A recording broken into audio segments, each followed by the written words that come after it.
Welcome back to Sports Talk. I'm Reese. Today we're talking EPL. Who's going to win the title? Stay tuned and you'll find out.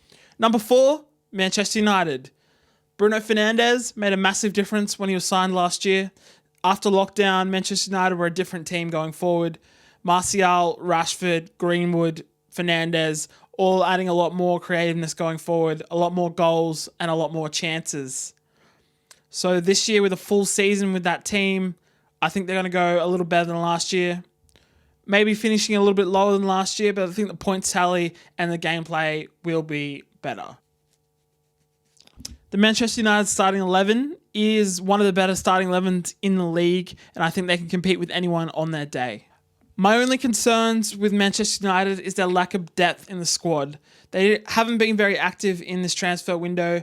Van der Beek coming from Ajax is going to add a little bit more depth to the midfield, maybe giving Bruno Fernandes a chop out every now and then. The links to Reguilon, the Real Madrid left back who was on loan in Sevilla.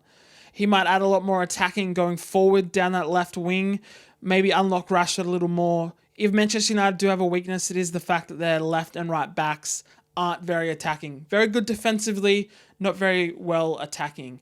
We saw that last year with Manchester United's defense being well improved, very improved. Maguire, Wan-Bissaka really adding to that. Speaking of the defense, I think Lindelof and Maguire are a good enough centre pairing to take us on for the rest of the year. I don't think we really need to sign another centre back that we have been linked to in this transfer window. So yeah, Manchester United are going to be a very dangerous team this year. Ole Gunnar Solskjaer, this dude right here, has shown that he has very good tactics in the big games. We performed well in the big games last year. I think we're going to do this well this year. I'm expecting a top 4 finish. We need a top 4 finish. So we'll see how we go. Rolling on. Number 3, the defending champions, the Scousers, Liverpool. They won the league last year in an absolute canter.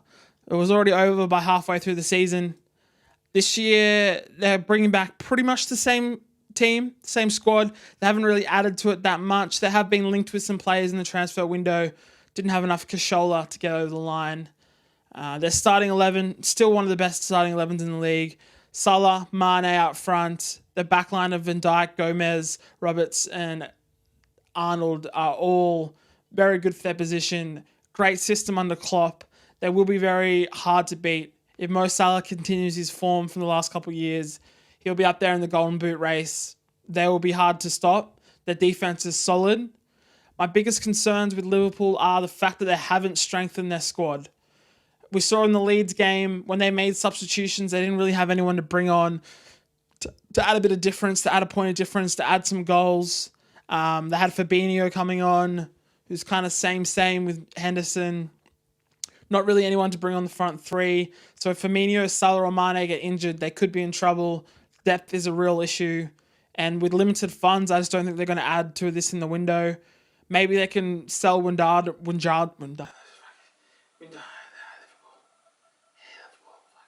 You sound like a crackhead. I'm a fucking sport crackhead.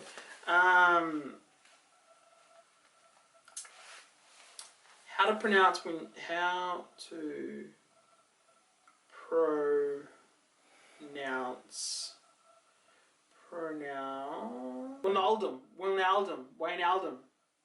Let me just say this so we can see. It's a Doritos ad. Jorginho Wijnaldum. Maybe they can raise some funds by selling Wijnaldum to Barcelona. He has been linked there in the off-season. They might bring in Thiago from Bayern Munich to replace him. Who knows? If they don't make any signings, I think it's going to be hard for them to go back-to-back. My other major concern is the emotional letdown from winning the title, from breaking the drought that the club's been suffering through. Very short turnaround between seasons. Don't know whether they're going to be able to back it up straight away. They might be a bit complacent. We saw in the Leeds game that they did seem a bit complacent at the back. Leeds did play well, but there's no way the champions should be conceding 3 goals to a newly promoted team. So that's my take on Liverpool. We can only see how the season plays out. They might win the league and I'll look stupid, but for me, top 4 finish still, probably 3rd. We'll see how it goes. Number 2, Manchester City. Goals, goals, goals, more goals. We all know that Man City are an attacking machine. They've got a numerous amount of players that they can play through that front three to score goals. Aguero's back, Jesus, Mahrez, Silva, Sterling, numerous options. A recent signing of Torres. They are going to be hard to beat this year. They've got a lot of goals in them. De Bruyne, one of the best midfielders in the game, leading assist person last year. He's going to set a lot of goals up for Aguero and Sterling. My only concerns with them is their defense. Like last year, they struggled to keep clean sheets without Laporte. They've got him back this year, but we'll see how that plays out. They have been linked with Koulibaly. If they do get Koulibaly from Napoli, I can see them going on and winning the title if they can shore up that centre-back positions. They did sign Ake from Bournemouth. I don't think he's a first-choice player. I think he's a squad rotation player. He's a very good backup centre-back. Don't think he's a starting centre-back to take you to a title contenders. They have lost Sane and they have lost Silva. That is going to weaken those stocks that we explained earlier a little bit. But it might just give more game time for Mahrez. It might give more game time for Sterling, which is only going to help Man City because I think those are both quality players. If Man City splash the cash in the rest of this window, which they are famous for, they're going to be a big chance to win the league. But for now, I've got them finishing second. We'll see how it plays out. Moving on to number one. Before we get to number one, we're going to go through some honourable mentions. Everton, Tottenham, Leicester, and Arsenal. Everton last night looked really good. The new signings, James, Allen, Richarlison looked really good on the left. Calvert-Lewin got his goal. Their defence looks pretty solid. They're going to be an outside title contender, definitely a top 4 contender. So those top clubs have something to look over their shoulder at. Tottenham, let's be real. I had them in my honourable mentions before I watched the game last night. After watching the game last night, Jose's lost his block. He's taken Dele Alli off. He's doing this. He's doing that. Yeah, all right. Tottenham aren't in honourable mentions anymore. I don't think they've got a shot. They're probably going to go 10th. But Arsenal looked good against Fulham. It is Fulham, so we can't really take much out of it.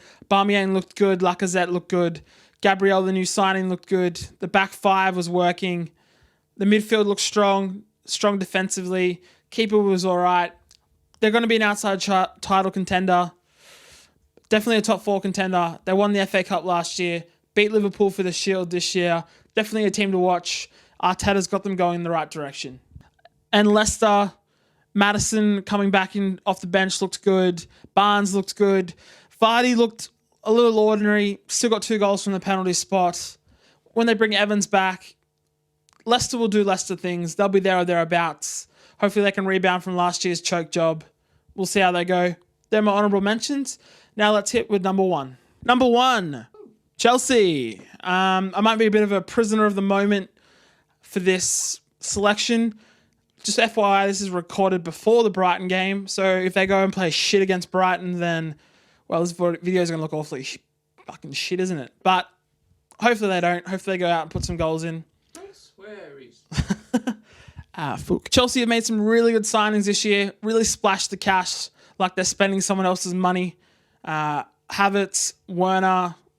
I fucking did it again. Yeah, it's Werner, yeah? It's Werner. Yeah, it's Werner. Fuck. All right. They've signed Havertz, Ziyech, Werner. A lot of good signings. Thiago, Chilwell, the new keeper. They spent a truckload of money to an already pretty good squad. They're going to be one of the deepest squads in the league. A lot of options coming off the bench. They've got Tammy Abraham. They've got Giroud. They've got Barkley. They've got Mount. All these players to come off the bench and around the squad.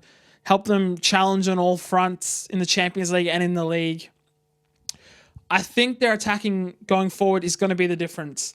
Werner looked brilliant for a Red Bull Leipzig. He's speedy, great finisher. Havertz, creative, likes to get forward as well. Big physical player, gets those headers in the box. Very creative, a lot of X factor, a lot of individual brilliance they've got in that team. Ziyech, great pickup. They've still got Kante, Jorginho, Kovic, the whole down that middle of the park. The defense, which was their weakness last year, has been strengthened. The experience of Thiago coming from PSG. Chilwell We saw how well he played for Leicester. I think he's going to add a lot to the Chelsea defense. Mendy, if they get the signing over the line, I think he'll do well in goals. Anything better than Kepa last year, who had a bit of a shocking season. Chelsea's deep squad is the main reason why I think they're going to win the league. They have a numerous amount of options. The transfer ban last year really helped them develop a lot of young players and bring them up to levels that they mightn't have been at if they were blocked by these big signings last year. My main concerns with Chelsea are with the big squad overturn, a lot of new signings coming in, whether they're going to get time to gel, whether they're going to gel straight out of the blocks, get those combinations down pat. There is a chance they might drop some early points, which might let Liverpool, City and United, other challengers, get out of the blocks. Then it might be hard for them to run them down. In their advantage, they do have a really soft opening fixtures. Besides Liverpool week 2, their opening 5 fixtures are very, very winnable. So that could work in their favour. The other concern I have is Frank Lampard. I don't know whether he's the coach to take this squad to the title. He is a very new coach. He's very inexperienced at the top level. He is a club legend. He has got a lot of leadership skills from his playing days. But whether he can convert that into being a manager, managing these players, managing this deep squad, and getting them to where they need to be to win the title. We'll all wait and see how it plays out. But Chelsea are my pick to win the title this year. This has been Sports Talk. Like, subscribe, follow the Facebook page, follow them on YouTube. Leave your comments in the fucking... leave your comments below. That did not work out how it was meant to work out. Oh, it should be right, mate. Should be right. Oh, that is a big interface. So, this has been Sports Talk. I'm Reese. Like, subscribe. Don't you fucking throw another ball at me. My fault for buying so many fucking balls. Like, subscribe. Leave a comment down below who you think's going to win. This new EPL season should be exciting. Give us all something to watch. All right, I'm out. Bye, Reese. Adios.